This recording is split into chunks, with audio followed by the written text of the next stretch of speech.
Chapter 48 captain fountain. पहले इस hotel में उनके पास कई कमरे थे और वे किसी भी अन्य अमीर व्यक्ति की तरह जीवन जीते थे जो मौज मस्ती का आदी नहीं होता। वह शहर के कुछ सबसे अच्छे लोगों को जानता था और हर मामले में खुद को इतना समझदार मानता था कि एक सामान्य अजनबी कभी भी उसके पागलपन की प्रतिष्ठा का अंदाजा नहीं लगा सकता था। लेकिन जब आप उसे बेहतर तरीके से जानते थे तो आप कभी कभी बातचीत के बीच में पाते थे कि उसका ध्यान विषय से हट गया था, और अगर आप सड़क पर उसका पीछा करते तो आप उसे खुद से बात करते हुए सुनते। एक बार डिनर पार्टी में वो उठकर कमरे से बाहर चला गया और वापस नहीं लौटा। यह मामूली बात थी, लेकिन एक तरह की प्रतिष्ठा स्थापित करने के लिए पर्याप्त थी। एक सुबह, अगर सटीक रूप से कहा जाए तो यह मई का दूसरा दिन था, नॉर्थम्बरलैंड के दुर्घटनाग्रस्त होने के ठीक 8 साल और 5 महीने बाद, लेस्ट्रेंज अपने बैठक कक्ष में बैठकर पढ़ रहा था। तभी कमरे के कोने में रखे टेलीफोन की घंटी बजी। वह यंत्र के पास गया। क्या तुम वहां हो? एक ऊंची अमेरिकी आवाज आई। लेस्ट्रेंज, ठीक है, नीचे आओ और मुझसे मिलो, वानामेका, मेरे पास तुम्हारे लिए खबर है। लेस्ट्रेंज ने रिसीवर को एक पल के लिए थामे रखा, फिर उसे वापस रख दिया।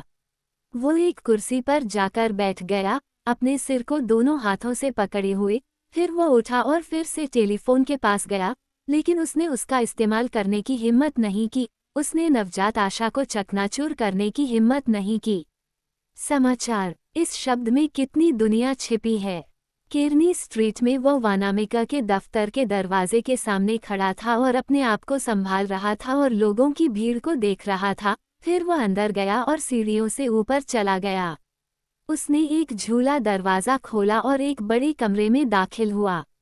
1 दर्जन टाइपराइटरों की खनक और खड़खड़ाहट से जगह भर गई थी और काम की सारी जल्दी थी। क्लर्क अपने हाथों में पत्र व्यवहार के पुलिंदे लेकर आते जाते थे, और वानामेका खुद एक संदेश पर झुके हुए से उठे जिसे वह टाइपराइटर की एक मेज पर सुधार रहा था। उसने नवागंतुक को देखा और उसे निजी कार्यालय में ले गया।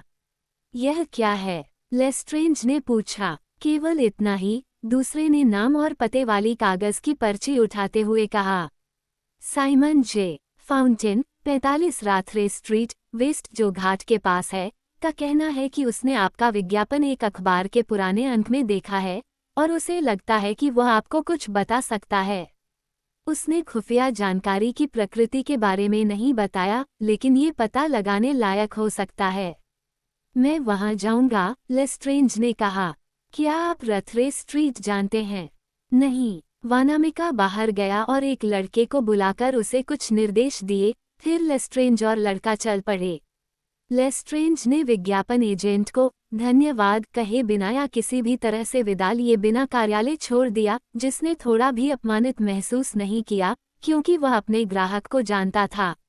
राथरे स्ट्रीट भूकंप से पहले छोटे छोटे साफ सुथरे घरों की एक सड़क थी। ये समुद्री नज़ारा था जो पास के घाटों से आने वाली समुद्री सुगंध और माल चढ़ाने या उतारने वाली भाप की चरखी की आवाज़ से और भी बढ़ जाता था। एक ऐसी आवाज़ जो रात हो या दिन, सूरज की रोशनी या चमकते आग लैंप के नीचे काम करते समय बंद नहीं होती थी।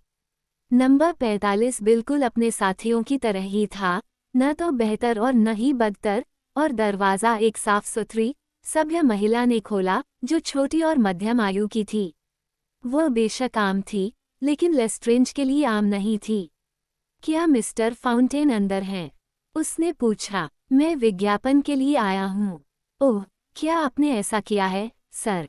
उसने उत्तर दिया, उसके लिए रास्ता बनाते हुए, और उसे गलियारे के बाईं ओर एक छोटे से बैठक कक्ष में लेटा दिया। कैप्टन बिस्तर पर है, वो बहुत बीमार है, लेकिन वह उम्मीद कर रहा था शायद कोई उसे बुलाएगा और वह 1 मिनट में आपसे मिल सकेगा, अगर आपको इंतज़ार करने में कोई आपत्ति न हो। धन्यवाद, लेस्ट्रेंज ने कहा, मैं इंतज़ार कर सकता हूँ। उसने 8 साल तक इंतज़ार किया था, अब कुछ मिनटों का क्या मतलब है? लेकिन 8 सालों में कभी भी उसे इतनी बेचैनी का सामना नहीं करना पड़ा था, क्योंकि उसका दिल जानता था कि अब इस साधारण से घर में, शायद उस साधारण सी औरत के पति के मुंह से, वो या तो वह सुनने जा रहा था जिसे सुनने से वह डरता था, या जिसकी उसे उम्मीद थी।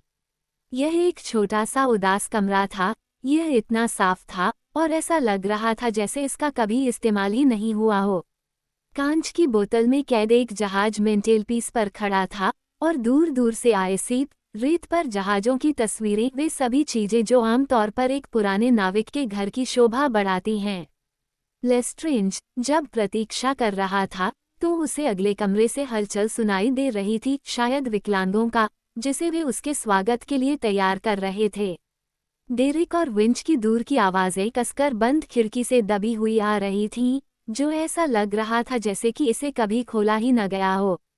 खिड़की के दाईं ओर सस्ते लेस वाले पर्दे के ऊपरी हिस्से पर सूरज की रोशनी का एक वर्गाकार भाग चमक रहा था और सामने की दीवार के निचले हिस्से पर अस्पष्ट रूप से इसका पैटर्न दोहराया जा रहा था। फिर एक ब्लूबोटल मक्खी अचानक जाग उठी और खिड़की के शीशे पर भिनभिनाने और ढोल बजाने लगी, और लेस्ट्रेंज ने कामना की कि वे आएं। उनके स्वभाव के व्यक्ति को सबसे सुखद परिस्थितियों में भी संसार में चलते हुए कष्ट अवश्य ही भोगना पड़ता है। महीन रेशे हमेशा मोटे रेशों के संपर्क में आने पर कष्ट भोगते हैं। ये लोग भी किसी अन्य व्यक्ति की तरह ही दयालु थे। विज्ञापन और आगंतुक के चेहरे और व्यवहार से उन्हें लग सकता था कि अभी देरी करने का समय नहीं है, फिर भी उन्होंने उसे प्रतीक्षा में रखा, जबकि उन्होंने बिस्तर, रजाई की व्यवस्था की और दवा की बोतलें सीधी रखीं, मानो वह देख सकता हो। आखिरकार दरवाज़ा खुला और महिला बोली, क्या आप इस तरफ आएंगे, सर? उसने उसे एक शयन कक्ष दिखाया जो गलियारे से खुलता था। कमरा साफ सुथरा था और उसमें वह अद्भुत रूप था जो विकलांग व्यक्ति के शयन कक्ष का होता है। बिस्तर पर, कांच के नीचे पहाड़ की तरह बना हुआ, बहुत फूला हुआ पेट लिए एक आदमी लेटा था, काली दाढ़ी वाला, और उसके बड़े, सक्षम, बेकार हाथ चादर पर फैले हुए थे, हाथ तैयार और इच्छुक, लेकिन काम करने से वंचित। अपने शरीर को हिलाए बिना उसने धीरे से अपना सिर घुमाया और नवागंतुक को देखा। ये धीमी गति कमजोरी या बीमारी से नहीं थी, ये बोलने वाले आदमी की धीमी, भावनाहीन प्रकृति थी। ये सज्जन व्यक्ति हैं, सीलास, महिला ने लेस्ट्रेंज के कंधे पर बोलते हुए कहा। फिर वह पीछे हट गई और दरवाज़ा बंद कर दिया। एक कुर्सी पर बैठिए, सर, समुद्री कप्तान ने अपना एक हाथ कांच के शीशे पर फड़फड़ाते हुए कहा, मानो वह अपनी बेबसी के खिलाफ थके हुए विरोध में ऐसा कर रहा हो। मुझे आपका नाम सुनने का सौभाग्य नहीं मिला, लेकिन मिसेज ने मुझे बताया है कि आप उस विज्ञापन के बारे में आए हैं जिसे मैंने कल ही प्रकाशित किया था। उसने अपने पास पड़ा एक छोटा सा मुड़ा हुआ कागज उठाया और उसे अपने आगंतुक को दिखाया। ये 3 साल पुराना सिडनी बुलेटिन था। हाँ, लेस्ट्रेंज ने कागज की ओर देखते हुए कहा, यह मेरा विज्ञापन है। अच्छा, यह अजीब है, बहुत अजीब है, कैप्टन फाउंटेन ने कहा कि मुझे इसे कल ही पढ़ना चाहिए था। यह मेरे संदूक में 3 साल से है, जिस तरह पुराने कागजात नीचे की ओर पड़े रहते हैं। शायद अब तक मैंने इसे नहीं देखा होगा, सिर्फ मिसेस ने संदूक से लॉटरी निकाली है और मैंने उसे अपने हाथ में देखकर कहा, मुझे वह कागज दे दो, और मैं इसे पढ़ने लगा, क्योंकि एक आदमी 8 महीने बिस्तर पर पड़े पड़े ही कुछ भी पढ़ सकता है, जैसा कि मैं जलोदर रोग से पीड़ित रहा हूँ। मैं 40 साल से वेलिंग मैन और लड़का हूँ, और मेरा आखिरी जहाज सी हॉर्स था। 7 साल से ज्यादा पहले मेरे एक आदमी ने मार्केसिस के पूर्व में एक द्वीप के समुद्र तट पर कुछ उठाया था, हम पानी में उतर गए थे। हाँ, लेस्ट्रेंज ने कहा। उसे क्या मिला, मिसेज? कैप्टन ने ऐसी आवाज में दहाड़ा कि कमरे की दीवारें हिल गईं।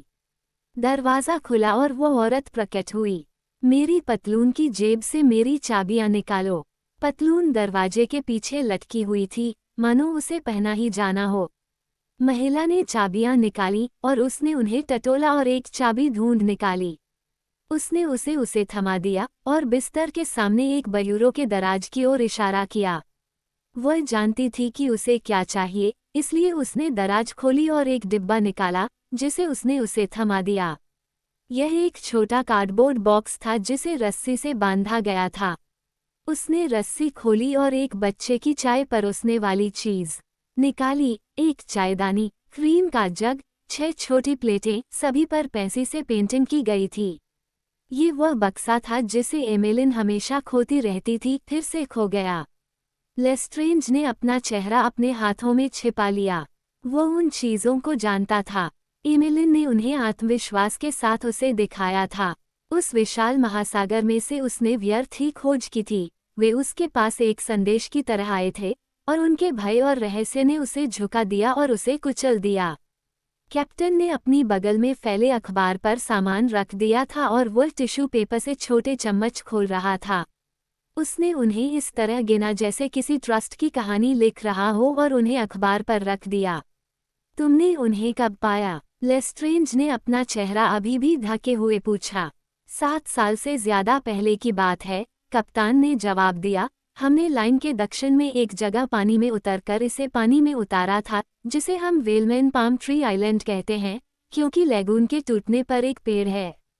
मेरे एक आदमी ने इसे जहाज पर लाया, इसे गन्ने से बनी एक झुग्गी में पाया जिसे लोगों ने शैतानी समझकर तोड़ दिया। हे भगवान, लेस्ट्रेंज ने कहा, क्या वहां कोई नहीं था? सिर्फ इस बक्से के अलावा कुछ नहीं।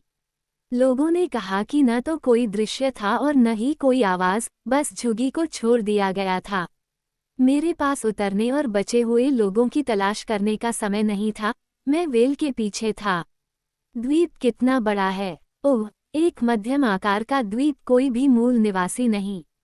मैंने सुना है कि यह वर्जित है। क्यों? भगवान ही जानता है, मुझे लगता है कि यह कनक का कोई संकी है।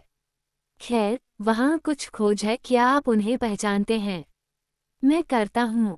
यह अजीब लगता है, कप्तान ने कहा, कि मुझे उन्हें उठाना चाहिए। यह अजीब लगता है कि आपने विज्ञापन दिया है और उसका उत्तर मेरे सामान के बीच पड़ा है, लेकिन चीजें इसी तरह होती हैं।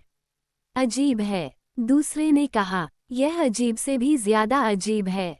बेशक, कप्तान ने आगे कहा, वे कहीं द्वीप पर छिपे हुए हो सकते हैं। ऐसा कुछ नहीं कहा जा सकता, केवल दिखावे ही इसके खिलाफ हैं। बेशक वे अब वहां हो सकते हैं, और आपको या मुझे इसकी जानकारी नहीं है।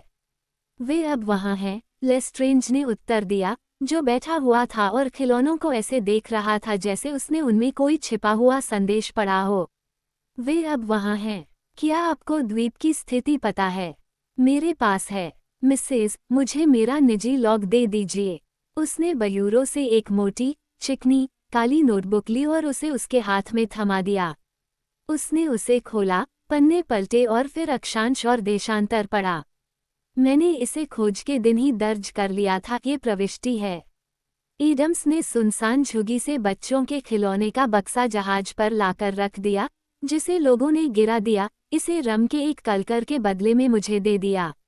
उसके बाद ये यात्रा 3 साल और 8 महीने तक चली। जब ये घटना हुई, तब हम सिर्फ 3 साल ही बाहर गए थे। मैं इसके बारे में सब कुछ भूल गया। वेल के पीछे दुनिया भर में 3 साल तक खोजबीन करना किसी व्यक्ति की याददाश्त को नहीं जगाता। हम सीधे घूमे और नानकुट में भुगतान किया। फिर किनारे पर एक पखवाड़ा और 1 महीने की मरम्मत के बाद पुराना सी हौज फिर से रवाना हो गया, मैं उसके साथ। होनोलुलु में ये जलोदर मुझे ले गया और मैं वापस यहाँ घर आ गया। यही कहानी है। इसमें ज्यादा कुछ नहीं है, लेकिन आपका विज्ञापन देखकर मैंने सोचा कि मैं इसका जवाब दे सकता हूँ। लेस्ट्रेंज ने फाउंटेन का हाथ लिया और उसे हिलाया। देखा तुमने मेरा इनाम? उसने कहा, मेरे पास चेक बुक नहीं है, लेकिन तुम्हें 1 घंटे में चेक मिल जाएगा। नहीं सर, कप्तान ने उत्तर दिया, यदि इससे कुछ होता है तो मैं यह नहीं कहता कि मैं कुछ छोटी मोटी स्वीकृति के लिए तैयार नहीं हूँ, लेकिन 5 सेंट के बक्से के लिए $10,000 ये व्यापार करने का मेरा तरीका नहीं है। मैं अभी तुमसे पैसे नहीं ले सकता, मैं अभी तुम्हारा ठीक से शुक्रिया भी नहीं अदा कर सकता। लेस्ट्रेंज ने कहा, मुझे बुखार है, लेकिन जब सब कुछ तय हो जाएगा तो तुम और मैं इस मामले को सुलझा लेंगे। हे भगवान, उसने अपना चेहरा फिर से अपने हाथों में छिपा लिया। मैं जिज्ञासु नहीं बनना चाहता, कैप्टन फाउंटेन ने कहा, धीरे से चीजों को वापस बक्से में रखते हुए और कागज के टुकड़ों को उनके चारों ओर लपेटते हुए। लेकिन क्या मैं पूछ सकता हूँ कि आप इस व्यवसाय को कैसे आगे बढ़ाने का प्रस्ताव रखते हैं? मैं तुरंत एक जहाज किराए पर लूंगा और खोज करूंगा। हाँ, कप्तान ने ध्यानमग्न भाव से छोटे चम्मचों को लपेटते हुए कहा, शायद यही सबसे अच्छा होगा। उसे अपने मन में पूरा भरोसा था कि यह खोज बेकार होगी, लेकिन उसने ऐसा नहीं कहा।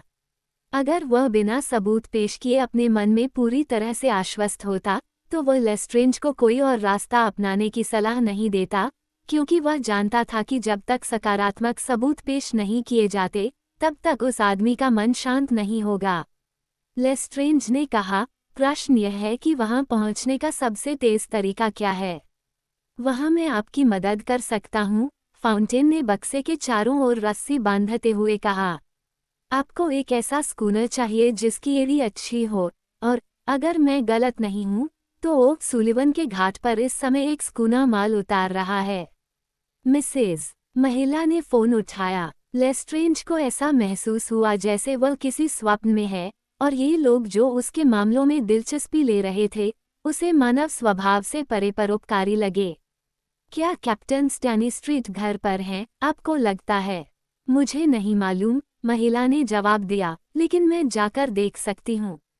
करना। वह चली गई। वह कुछ ही दरवाजे नीचे रहता है, फाउंटेन ने कहा, और वह तुम्हारे लिए सही आदमी है। फ्रिस्को से रवाना होने वाला अब तक का सबसे अच्छा स्कूनर कप्तान। राराटोंगा मेरे दिमाग में उस नाव का नाम है, सबसे अच्छी नाव जो कभी तांबे की थी। स्टैनीस्ट्रीट उसका कप्तान है, मालिक एम विटी हैं। वह मिशनरी रही है और वह सुअ रही है, खोपरा उसका आखिरी माल था और वह लगभग उसे खाली कर चुकी है। ओह, एम विटी उसे एक कीमत पर शैतान को किराए पर दे देगा। अगर तुम डॉलर जुटा सकते हो तो तुम्हें उनके हैरान होने से डरने की ज़रूरत नहीं है। साल की शुरुआत में ही उसके पाल का एक नया सूट आया है।